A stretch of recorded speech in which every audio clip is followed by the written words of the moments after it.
Hey, Hey, Jayli Wolf. What hey. an honor it is to talk to you again. I love talking with you. I've been doing a lot of interviews and it's always so nice to just like talk to the same person again because it feels more like just you're chatting with a friend. And so Yes.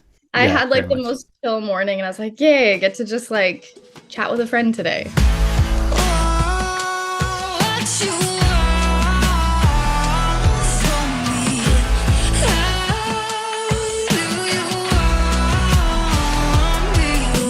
I love following you on social media, I gotta say. Thank you. Um, have you ever heard? I was talking about this with my wife the other day about this, like one of my favorite sayings, don't count the days, make the days count. Yeah, I love that. I love that. So I feel like because like you show up on my news feeds on social media a lot, and I feel like you're kind of like the living embodiment of that saying, That's right so now. awesome. That's like the nicest thing anyone's ever said to me. Honestly, I feel like that's yeah, even today. So I was thinking how like lucky I am because I just got back from New York. I'm Hmm. sitting on my farm right now and I'm looking out and it's starting to snow. And I was like, that's a signal to me whenever I see that. And I'm like, it's time to relax. And Yeah, we get to go with the seasons. And I just feel like I'm one of the luckiest people in the world, like to live in this country, to live in my hometown, to live on a farm. Like I feel so fortunate that I'm like, I have to live each day in that gratitude.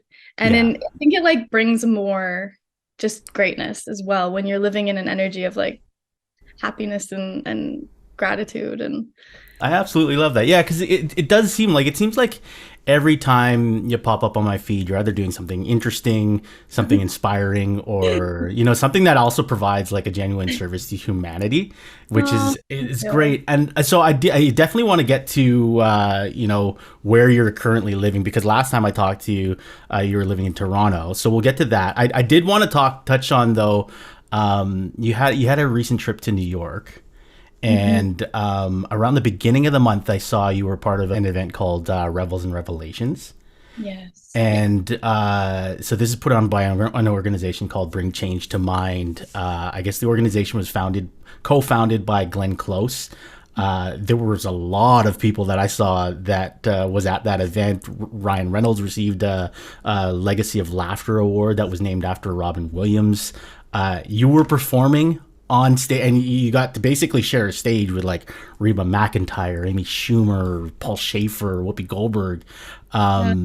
And then I guess most importantly, you were supporting an organization whose mission it is to end the stigma and discrimination surrounding mental illness. So that must have felt really good. What was it like to be kind of part of that night for you? Well, so first, like the organization is amazing. What Glenn is doing with the programs for the youth, I love it. She's working really hard to have, connections with the youth so that they feel open about talking about their mental health. And I just feel like, especially that time when you're just starting to figure out who you are, like those teenage years, they're so important. And I think what she's doing with these youth programs is changing the world. She's saving lives.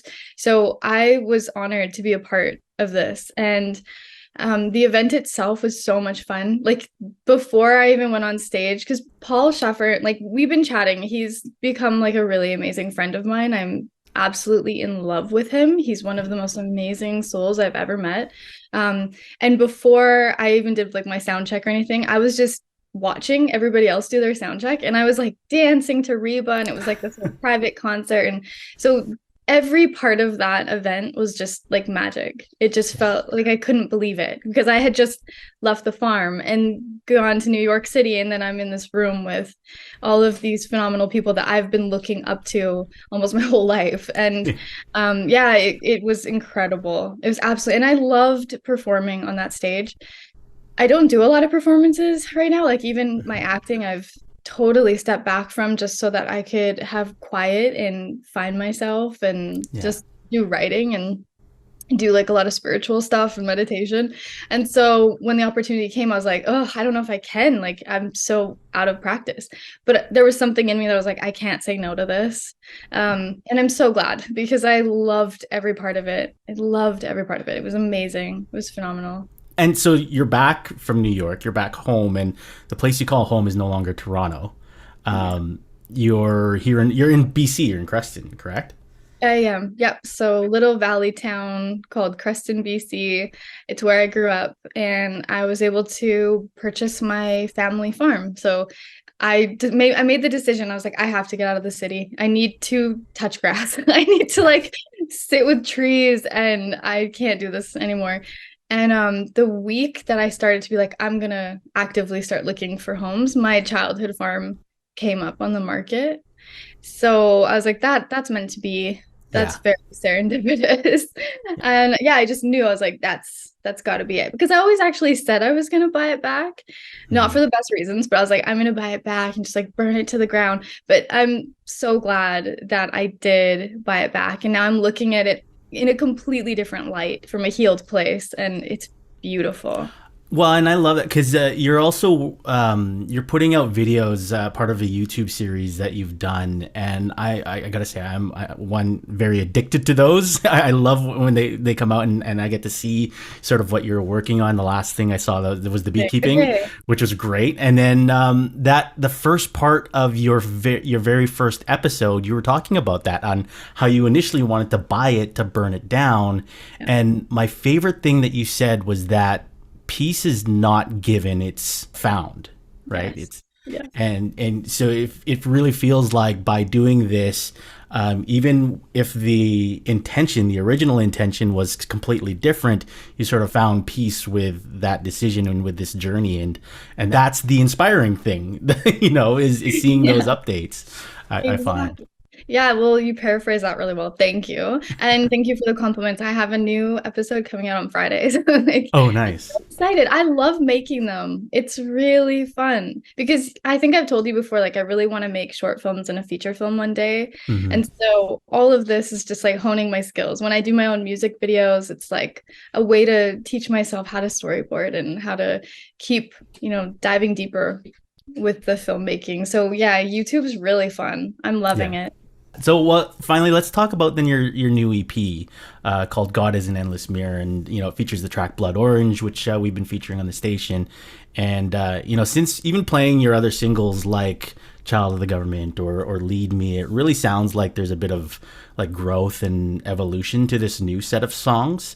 Like kind of like how your previous work sort of dealt with coming to terms with your own past Mhm. and not letting it dictate your future, and whereas the songs in this EP kind of feels like you're dealing with your present and who you are today, and I mean, correct me if I'm wrong, like if that's the wrong interpretation of it. Well, I think because it's so hard. Like as a musician, you're kind of always when you put music out, you've already started to write new music and you're in another place, right? So when I'm thinking about the EP, it wasn't long ago, but it was like I'm working on my album now, so I'm like in a Hmm. completely different mindset. But with the EP, I was going through a spiritual awakening, Yeah. and I never believed that that was something I could experience. I thought I would never find faith again after leaving Jehovah's Witnesses and Yeah. just really being like I'm done with God and I'm done with this idea and I just want to be in the here and now and that's it. Hmm. I don't want to think about spiritual stuff. But I had a spiritual awakening and I didn't ask for it. It just happened while I was on set. And it rocked me. It shook my whole world, terrified me. And then I went through this year of absolute terror because I just didn't know what was going on. And it was beautiful and profound, but it was also just like, I don't know who to talk to about this. And Yeah. so I was able to like put some of it into my music.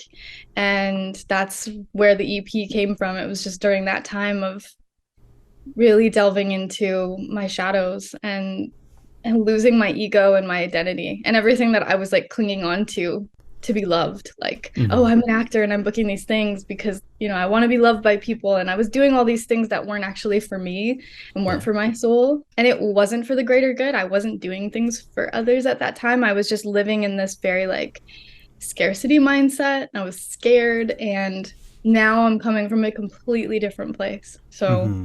yeah, the spiritual awakening was very life changing. There's Yeah. no going back from that. Can you tell us then what sort of themes and sort of things about yourself kind of pop up in the new material that you're working on? In the album that I'm working on. Yeah. It's a really big concept. I'm pairing so many different things. So I'm working on my poetry book right now. I've finished it, but I'm just kind of like revising. And so the album's going to come along with my poetry book. And it's a lot about my childhood, Yeah. but it's in a way that I'm really excited to share it. It's very different than anything I've done before. But it's a big concept.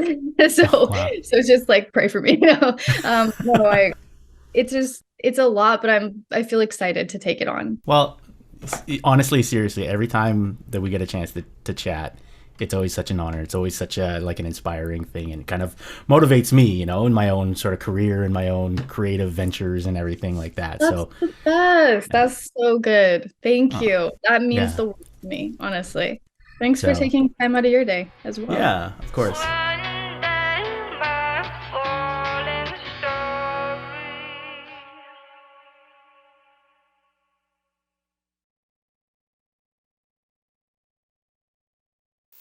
The Zone at 91.3.